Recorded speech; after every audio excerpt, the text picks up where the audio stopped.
Hi, everybody.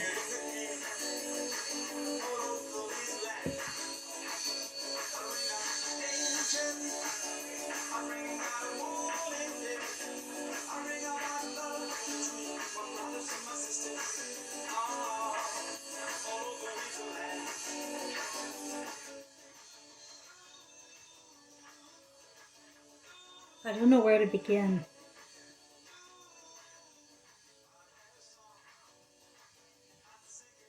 So, I'm going to just begin with where I was thinking a few minutes ago when I was inspired to do a video.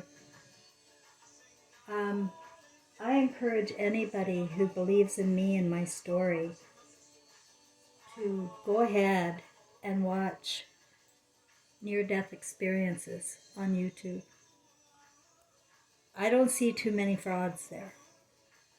I see some people that get confused, when they say they meet Jesus and Mary and all of them, um, because they're still with the consciousness of earth and what they learned here. So, but I was watching this one guy today, and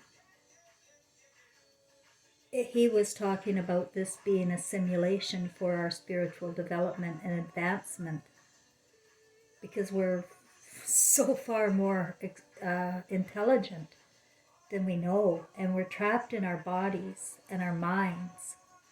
But in consciousness, we are so much more than you can even think up. Like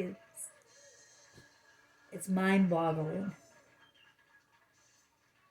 And there is no time. And every birth that we have many, many, many births all around the world. Each of us in different situations, in different countries, but we're always coming with one soulmate, always. And we have twin flames. I was watching another gal today talk about her grandmother on the other side when she crossed over, and she was shocked. And she is twin flames with her grandmother, just the same as I am a reflection of my grandmother. And I feel I am the twin flame of my mother, and my father and my son are twin flames, and they are my soulmate. They're the ones I am most comfortable with, always, always, always. But I never knew who the father was really in my story, because okay, remember, guys, sorry, I gotta scratch my leg. Remember, um,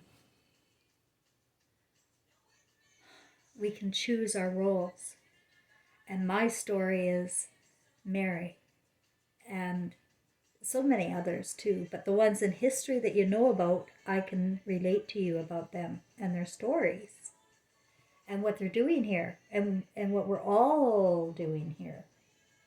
And we pick a role, and this is a simulation where we're to develop our emotional intelligence, our emotional consciousness of love. And one thing that kind of was weird in my story is there's no, like, they got Joseph there. I don't even know who the freak that guy is from Mary, the Joe story. I don't get that. And the same with Gladys Love, Elvis Presley's mother. I don't know. I can't imagine who her husband was either. And the same with, now let's go to Mary, Queen of Scots, because I feel in her spirit too. I went through that life. That's my life. I went through it. And she was married to a guy named Francis, King Francis. Mary, Queen of Scots was married to King Francis for a little while. He wasn't well. He was not well.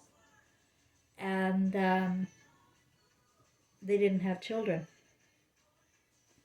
So the reason why I bring King Francis up is because of the Frank in my life today, the one that is my concrete angel here on earth. and has been for the last since I met him in 2007. Now, sadly, Frank's story is he was very badly abused and, um, you know, emotionally neglected and stuck with a family where he was the only child out of wedlock. His mother had him when he was 17. And he had 9 brothers and sisters that came from another father who didn't really like him very much. And so, and then he moved to Australia and he met this woman and he ended up having 3 children with her and they came back to British Columbia. Well, they divorced and I met him in 2007, right around the time that my dad was dying, I guess. And he became, like, I met him online. I had been getting spiritual messages from Trevor, and I was pretty much isolated from my family. And I met this guy online, and he's not really my type. He wasn't my type. He wasn't in my ego trip, you know, like I preferred men with more money. He was a butcher. And he, you know, just wasn't really my type. He was big and strong, like not fat, but big and strong, and had pure gray hair. And I remember when I broke up with him 3 weeks after we met, I just decided, you know, he's really not my type. And I didn't want to get too close. He was bringing his granddaughter over, and I had my granddaughter. And, you know, I thought, I just wanted a date. I don't want this relationship with him. So I sat him down on the bed and I said, you know, I just don't think it's going to work out. I didn't feel that it could work out. And he started to cry. And his eyes, guys, I'd never met a man with his eyes. They're like pure blue, pure blue. And when I saw those eyes crying, I couldn't break up with him. And it comes to find out that, like so many men getting trapped in the PCs with the Bill Gates links to pornography and whatnot, his mind got obsessed with the virgins. And he was Catholic, and his mother was kind of a nut bar about going to church every day. So he was sexually abused too. So the problem is that he molested my granddaughter. And I didn't find out until 2011.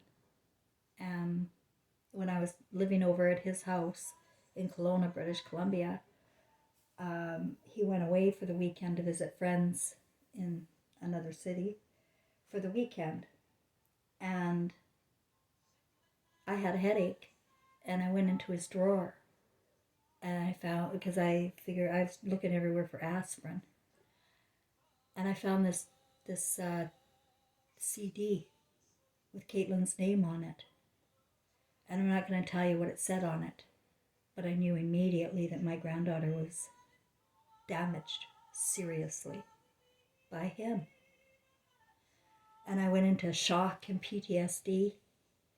I don't even know how. My phone wasn't charged, or I couldn't find my phone or something, and I couldn't think, and I just had to get in my car and run. And I drove down to the mall. I had to get a phone for some reason. I don't know why I wouldn't have had mine, but I had to get a phone. And I was in the mall, and then I collapsed on the floor, and I just started crying, like, oh my God, what have I done? Because I was molested by my stepfather, and I've accused cousins of being pedophiles, and I hate pedophiles. Like, I was a real advocate for child abuse, right? I was a counselor. I was a clinical hypnotherapist treating kids for this. It was just bizarre that I could not see that. It's just really bizarre. And um, later, of course, you look back and you do see all, by the way, guys.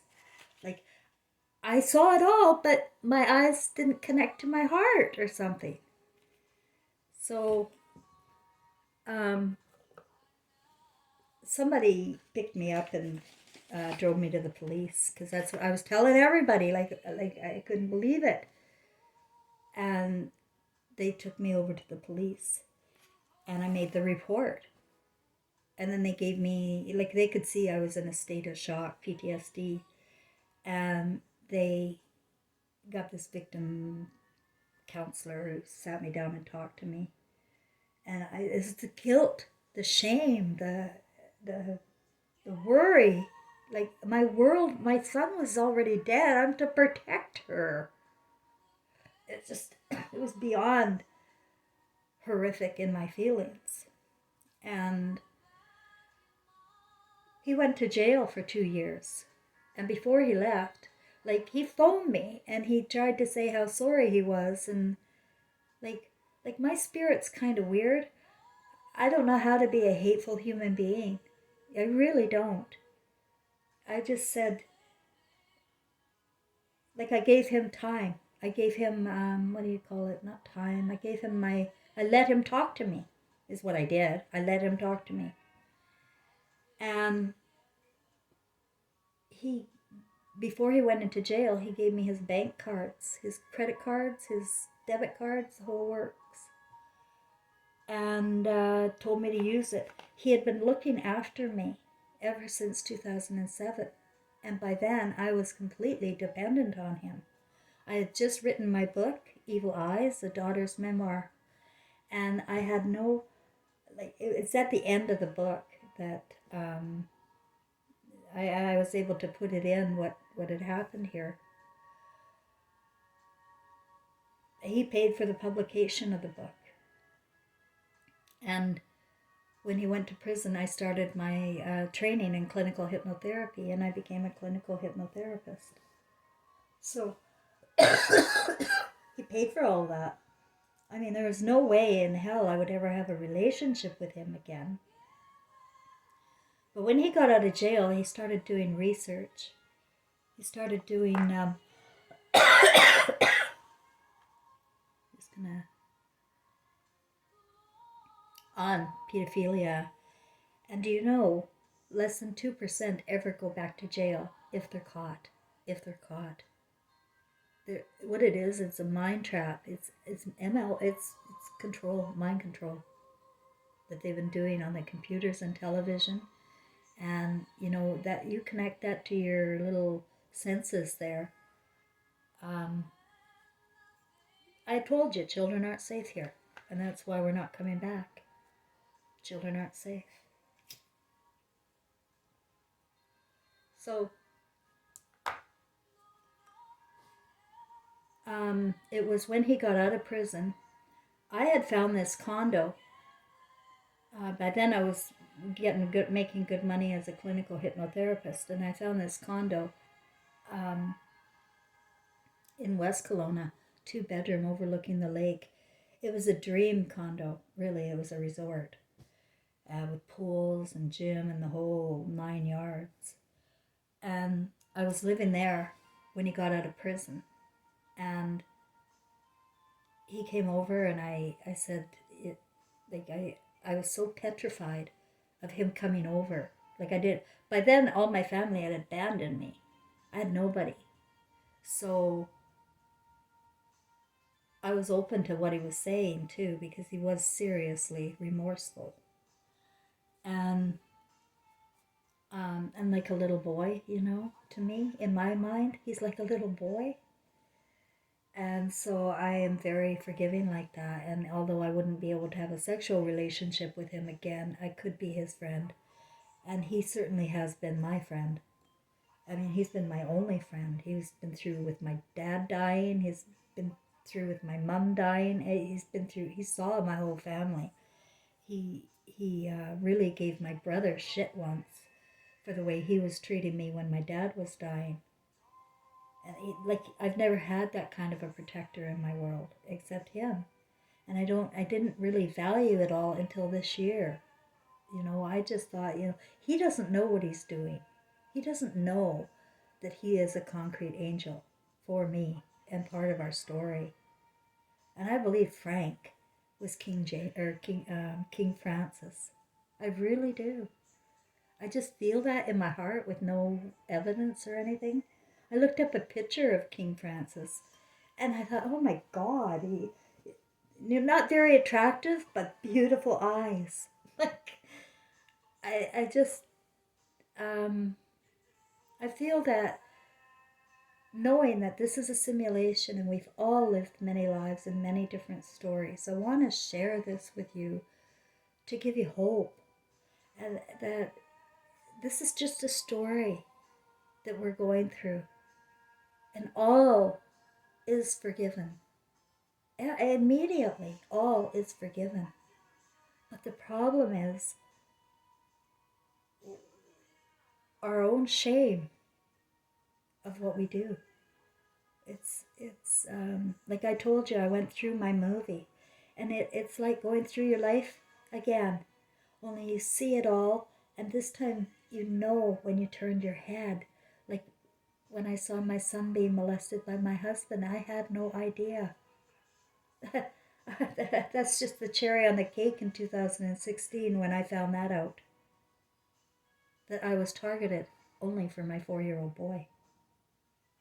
You see, this is a crazy world with the fantasies that are driving men to do terrible things and not think with their hearts and not think beyond the what they're doing. It's hypnosis. That's why I became a clinical hypnotherapist. So I would recognize what is going on here. And people are under a spell. That's why they have to be forgiven.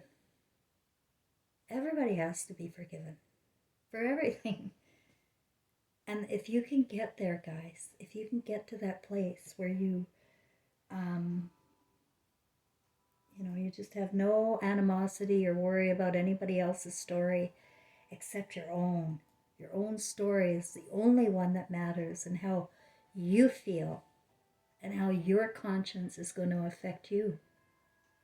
Because there is that hell in the heart. Like, it's fucking hell. I already lived through it. And yet when you have no ability to do anything about it, right? And the scriptures and the university temples and Hollywood have defied the imagination to the point of no return here. And they have to stop it. They have to end it. Because nobody's safe anymore.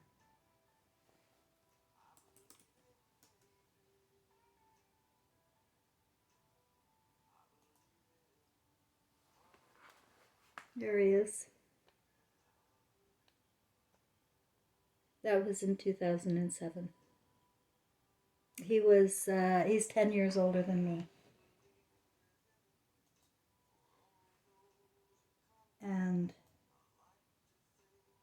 I was a mess, I was a disaster. I was really a disaster. Because my son died in 2003. My husband was trying to kill me, and I intuitively knew it, and I had to get out. So I divorced him in 2005. And yet I still maintained a friendship with him, too, because of Caitlin. And he stayed in Caitlin's life. And he still got Caitlin, my ex-husband. Like, it's a twisted, twisted world with so many hidden secrets and lies and actors and pretense without conscience. Without conscience. And this is my warning. You don't want to die without conscience. You really don't.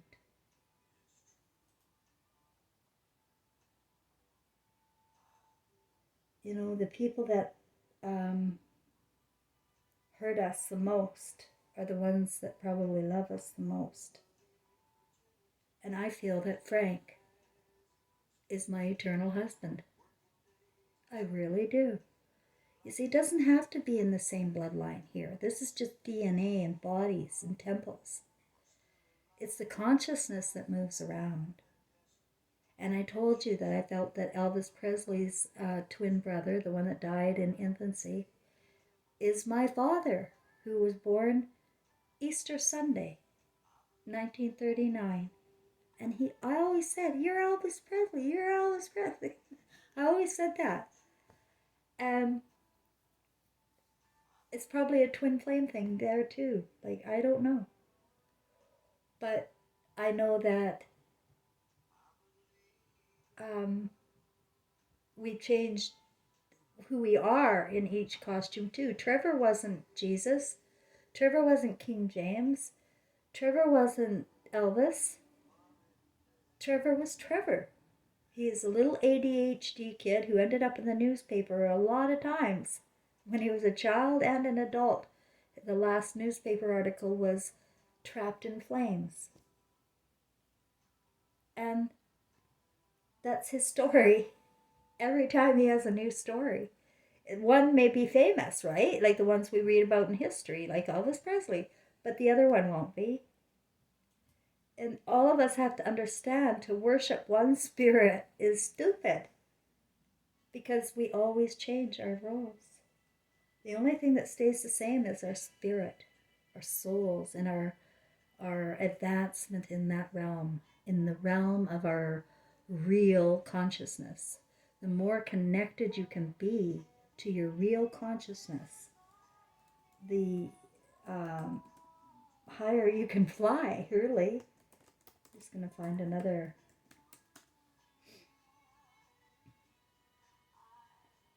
picture.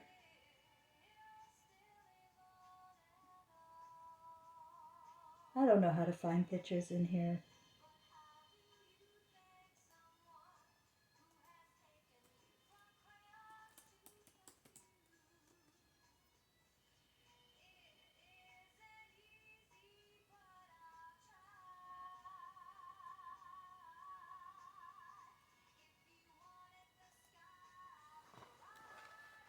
There's Trevor.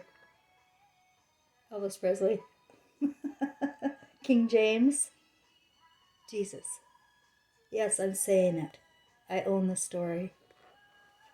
Emotionally, I own the story, and I'm not, I'm not saying that to brag. I'm just telling you who we are and what's going on in the world, and take it or leave it, basically. At this point, I don't have a lot of feelings for humanity right now, based on the way they treated my father, my son, and me, based on the way my whole family could not see me. Total loss of conscience and memory of who we are. Those are twin flames.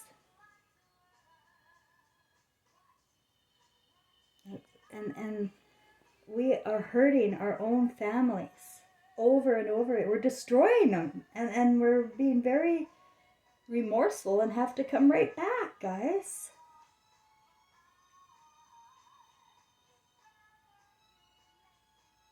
We have to come back. I don't. We don't have to anymore when you're rebonded again, when you're reconnected again. You do not have to come back.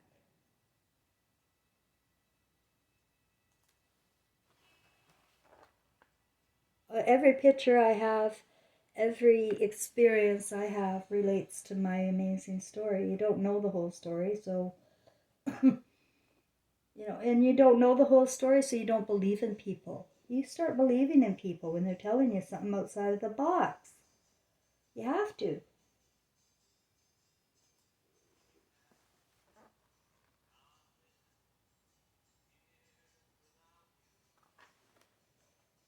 But we're not special in any way other than to bring a message about what's happened to humanity. And how if people cannot get their conscience reconnected, I don't know. I don't have good news. I just don't know what's going to happen. except coming back into a place that will be completely Christless, like godless. It will have autumn motion babies or something. I don't know how that would work exactly, but I hear it could happen. You know, what's happened is the same bloodline knows the secret about the beams in our eyes and our eternity. And for some reason, they think they're fallen. And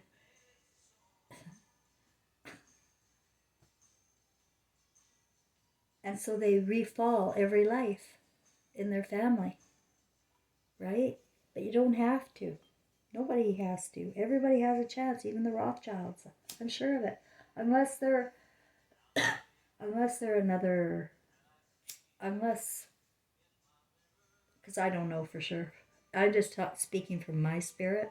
That's how I would feel, right? But I don't know.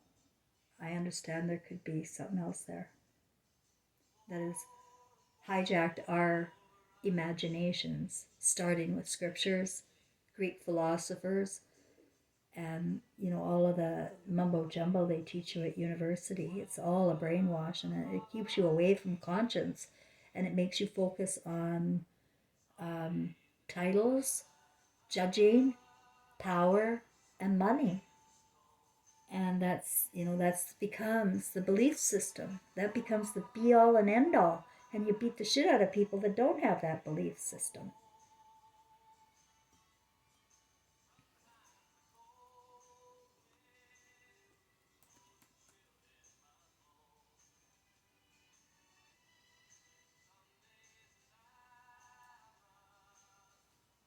So this was right after I did this meme. When did I do this? It was right after the Beings of Light. And I was getting very skinny there because I had lung cancer. I found out. Had to sell my business, got sick, went homeless, all that. But, um, I couldn't express it all in how to do this. I had the memes, I could do the memes, and I got a whole bunch of them to show you. As my consciousness unfolds, I got lots. But I didn't know really what I was talking about, and I couldn't articulate it to anybody. There, that was my condo, and the place was always there's always fires there. It's right over Mission Hill, if you know the area in British Columbia, Mission Hill Wineries. How could I be so lucky, right? Like, how me, little nothing me, have those couple of years there? It was given to me as a gift. Financially it was made easy. I never have money saved. I have no respect for money. But with Frank and my clinical hypnotherapy practice, whatever I could bring in there, it made it possible for me to not only experience the rich side of life, but the rich people of life. Like, I belong to a pretty big social club there. And, we'd have houseboat regattas and parties on the lake at their houses and all sorts of good times there.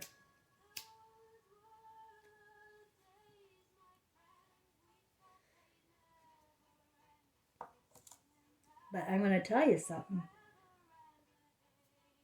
Money. Money is the problem because it can buy kids. And I saw it in that community like you wouldn't believe. And there was nothing I could do about it. I saw it right in front of my eyes. Like not blatant, but I knew what was going on. And there was nothing I could say because the crowd is too fucking big.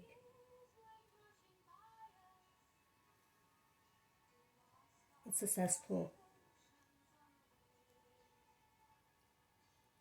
And it's going to be a godless world next life. And so it's a choice now. Are you with God? Or are you here?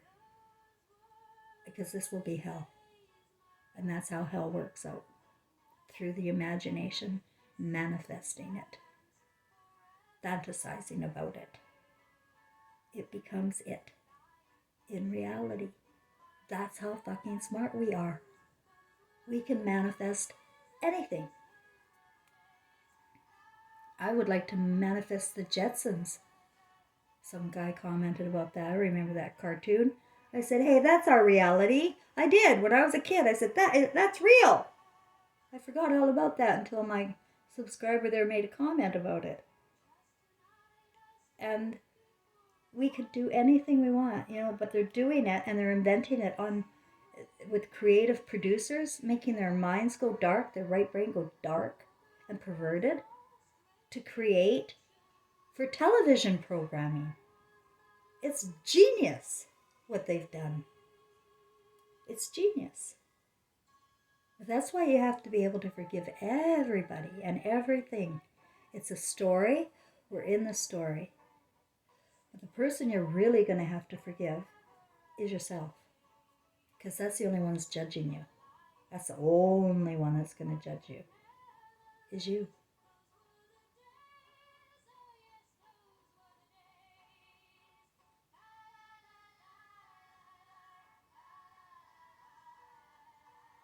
We can't be monkeys and less than human, less than animals, because the animal kingdom does not do what we do here.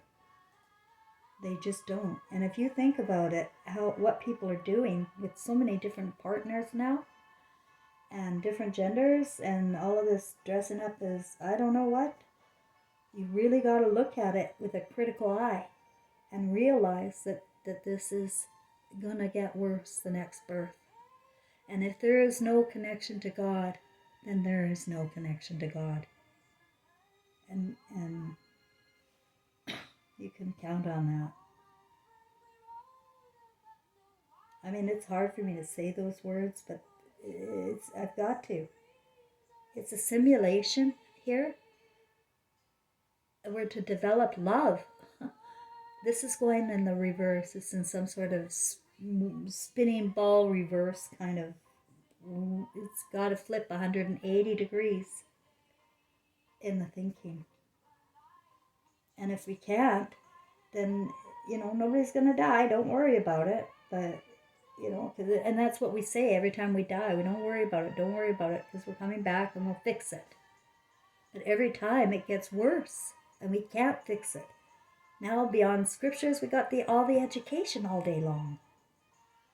So we can't fix anything. There I am.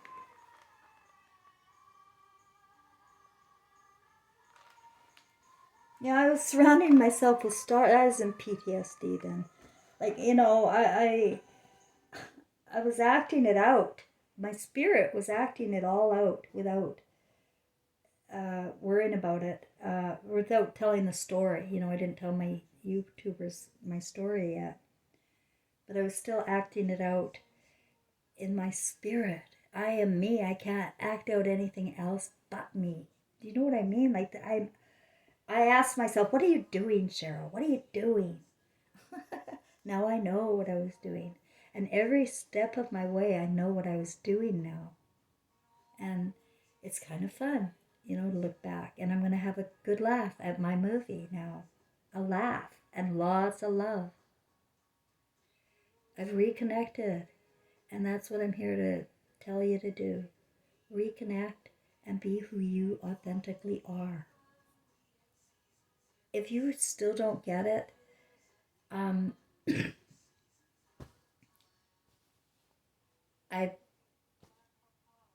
encourage everybody to find someone else to learn from, who can connect to you. Like, watch those near-death experiences, right? Maybe a woman isn't the person to talk to you. So, especially what they've done to her spirit here, it's not easy to believe in her. That's Freud too, no, just too many judgments and labels. You can't see shit. And it's going to be a nightmare. A nightmare, guys. All you have to know is what you did in spirit, what you did in your life in your movie. It doesn't matter why. Nothing. No matter why. You just have to know what you did and how it feels for the other person, because you're going to feel it, how the other person feels. And I'm just trying to save people from a lot of emotional pain. I'm trying to save people from hell. And just like I found out heaven is real, hell is real.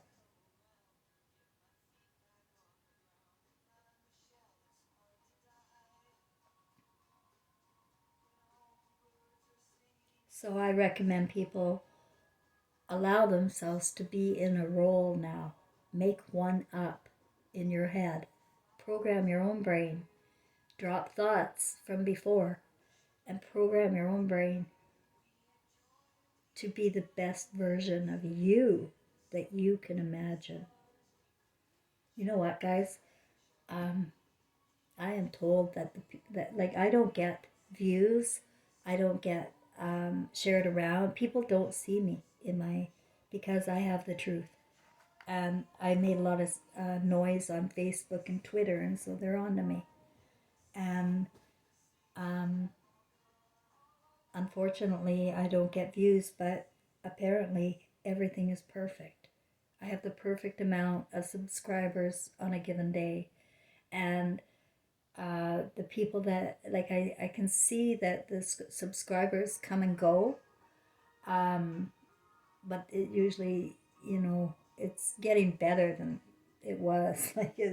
But I feel a lot that artificial intelligence emotionally manipulates us and me, like me anyway, to make me feel bad and defeated and give up. I can't tell you how many times that I felt that that's what they're doing. Like I go and I see I have 50 views. Wow. And then I go back and it's 15. So many times they've dropped the numbers of views, they've dropped the numbers of likes. So I today in my consciousness hypnosis I did for myself in my little dark room,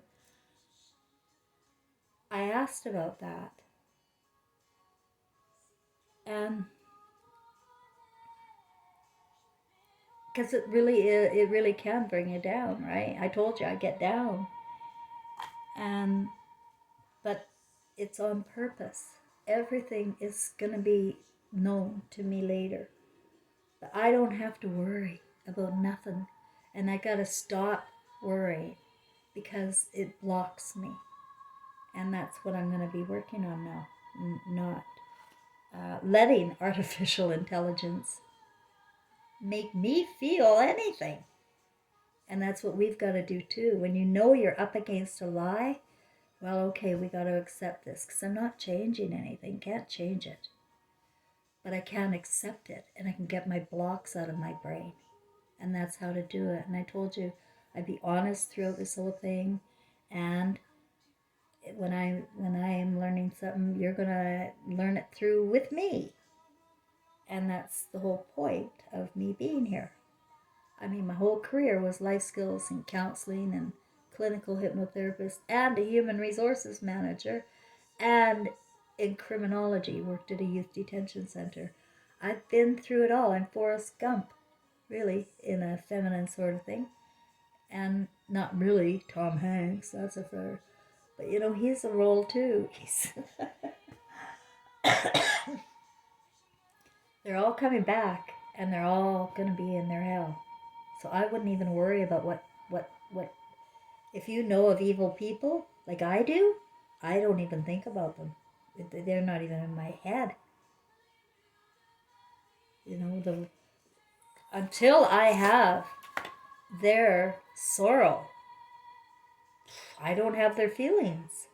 So I can't feel them. You know what I mean? Like it's not like I don't want to. Like I love everybody, but absolutely not with Gary or my sister or my other sister or my brother.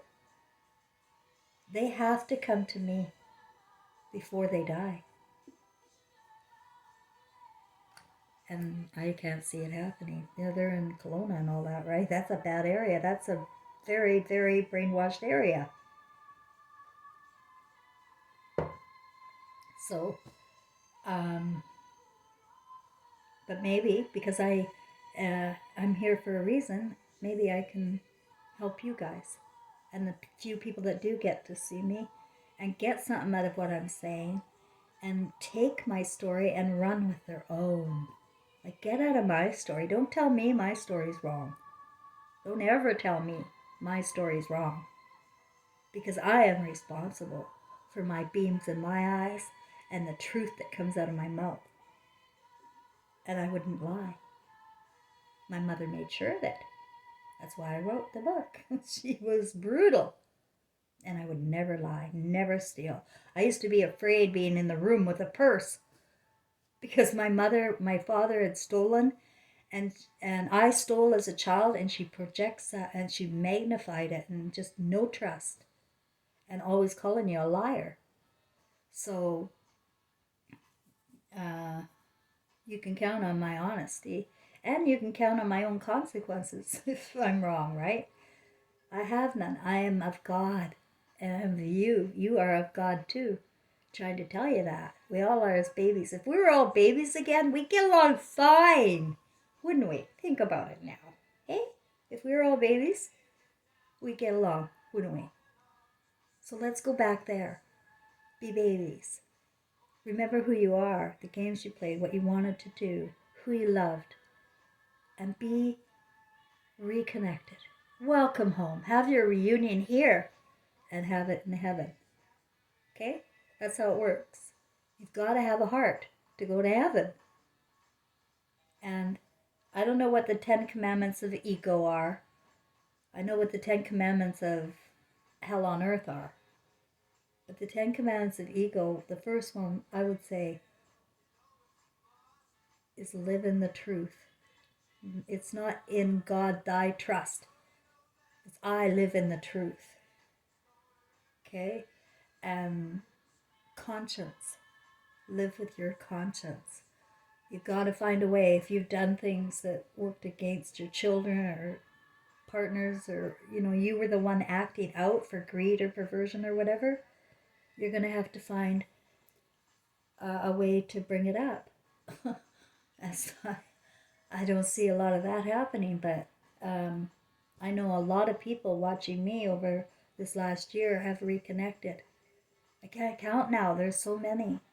They've reconnected with their families and dropped the armor. And that's all I want. That's all I want. I want happy reunion, not a miserable one coming home here. Happy reunions. And then my job is done. This is my role, right? And I've got the experience, the family, the star cluster family, to tell you that. And I'm thinking about my grandmother today, who died March 18th, 2000 or 1996. And she was from Norway. And if I'm a reflection of her, and I am, it's amazing who she is. It's amazing who she is. My eyes were always wide open around her, and her prayers worked. She always had that Bible in front of her, but she was different, and she loved my dad unconditionally.